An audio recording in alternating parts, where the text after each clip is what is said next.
చాలా రోజుల తర్వాత మాజీ సీఎం జగన్మోహన్ రెడ్డి గారు అసెంబ్లీలో అడుగుపెట్టబోతున్నారు. రేపు అంటే బుధవారం నుంచి అసెంబ్లీలో బడ్జెట్ సమావేశాలు ప్రారంభం కానున్నాయి. అయితే ఈ సమావేశాలకి జగన్మోహన్ రెడ్డి గారు తన ఎమ్మెల్యేలతో పాటు అసెంబ్లీలో అడుగుపెట్టబోతున్నారంటే చాలామంది కూడా ఇది షాకింగ్గా చూస్తూ ఉన్నారు. అయితే ఇక్కడి అసలు ట్విస్ట్ కూడా ఉంది అంటూ కూడా కొంతమంది మాట్లాడుకుంటున్నారు. ఆయన మొత్తం ఈ సమావేశాలు పూర్తయ్యేంత వరకు కూడా అసెంబ్లీకి రాడు. ఓన్లీ రేపు ఒక్కరోజు మాత్రమే, అది కూడా గవర్నర్ గారి ప్రసంగము ఇస్తున్నారు కాబట్టి వస్తున్నారు అని చెప్పేసి క్లియర్గా అర్థమైపోతుంది. అండ్ స్టార్టింగ్ నుంచి కూడా ఎప్పుడైతే కూటమి ప్రభుత్వం అధికారంలోకి వచ్చిందో అండ్ ప్రమాణ స్వీకారం చేసిన తర్వాత ఎప్పుడు కూడా అసెంబ్లీకి వచ్చినటువంటి దాఖలాలు లేవు. ఇప్పుడు అది కూడా ఇక్కడ గవర్నర్ గారు ఇచ్చేటటువంటి ఆ ఒక ఏదైతే స్పీచ్ ఉంటుందో ఆ స్పీచ్కి మాత్రమే హాజరవుతారు.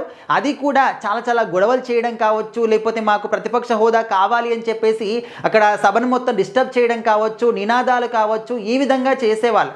సో మరి రేపు కూడా వాళ్ళు వస్తున్నారంటే అందరిలో కూడా ఒక అనుమానం అనమాట. వీళ్ళు వస్తున్నారంటే సమావేశాల కోసమే వస్తున్నారా, మాట్లాడడానికి వస్తున్నారా, ప్రశ్నించడానికి వస్తున్నారా, లేకపోతే ఆ సభని మొత్తం డిస్టర్బ్ చేయడానికి, కొలాప్స్ చేయడానికి, నినాదాలు చేయడానికి, ధర్నాలు చేయడానికి వస్తున్నారా? అంటే ఒక వ్యక్తి వస్తున్నప్పుడు అరే రావాలిరా అనే విధంగా ఉండాలి, కానీ వస్తున్నప్పుడు ఇన్ని రకాల అనుమానాలు ఉన్నాయంటే మరి ఆ వ్యక్తి పైన ఎంతటి నెగిటివిటీ ఉందనేది మనం అర్థం చేసుకోవచ్చు. ఓన్లీ ఒక సభ సభ్యులకే కాకుండా ప్రజల్లో కూడా చాలా అనుమానాలు ఉన్నాయి. అరే వీరు వెళ్తున్నారంటే ఖచ్చితంగా ఏదో ఒక పెంటని వెంట తీసుకెళ్తారా బాబు అనే విధంగా వీళ్ళు ఆ విధంగా ఇంపాక్ట్ క్రియేట్ చేసుకున్నారు ప్రజల్లో. సో మరి ఇప్పుడు ఏంటంటే అసలు ట్విస్ట్ ఏంటి అనే విషయానికి వస్తే వాళ్ళందరూ కూడా ముందే మాట్లాడుకున్నట్టు జగన్మోహన్ రెడ్డి గారు వాళ్ళ పార్టీ సభ్యులకు ఎవరైతే ఎమ్మెల్యేలు ఉన్నారో వాళ్ళందరికీ ముందుగానే దిశానిర్దేశం చేశారు. మనం వెళ్దాము, గవర్నర్ గారి ప్రసంగం విందాము, కాకపోతే మనము ఏదైతే రీసెంట్గా మన పార్టీ సభ్యుల ఇళ్లపైన దాడులు జరిగాయో, మన పార్టీ వాళ్ళ మీద దాడులు జరిగాయో దానికోసం నినాదాలు స్టార్ట్ చేద్దాము, దానికోసం ధర్నాలు చేద్దాము అనే విధంగా వాళ్ళు ముందుగానే ఫిక్స్ అయిపోయారనమాట. సో నార్మల్గా బడ్జెట్ సమావేశాలు అని చెప్పేసి ఇంట్రెస్ట్తో వెళ్తున్నారేమో, బడ్జెట్ గురించి మాట్లాడడానికి, ప్రశ్నించడానికి వెళ్తున్నారేమో అనుకున్నారు. కానీ ఈ విధమైనటువంటి ప్లాన్ వెనకాల పెట్టుకొని వెళ్తున్నారని చెప్పేసి ఎవరు కూడా కళ్ళలో కూడా అనుకోరనమాట. అందరికీ ముందుగానే ఒక క్లారిటీ అయితే ఉంది.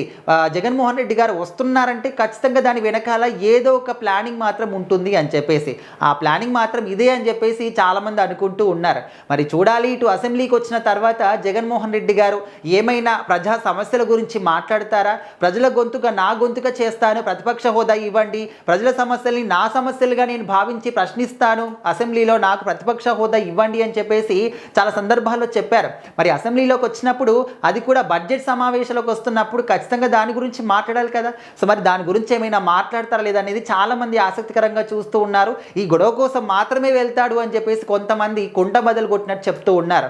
మరి చూడాలి, ఇప్పుడు ఈ బడ్జెట్ సమావేశాలతో పాటు రాష్ట్ర వ్యాప్తంగా ఉన్నటువంటి అంటే ప్రజలకు కావచ్చు అండ్ కూటమి ప్రభుత్వం ఇస్తున్నటువంటి ఒక హామీలు నెరవేర్చడం కావచ్చు, లేకపోతే పథకాలు అమలు కావచ్చు, వీటన్నిటి గురించి అయితే ప్రశ్నిస్తారు అని చెప్పేసి అయితే వాళ్ళ పార్టీ వాళ్ళు నమ్ముతున్నారు.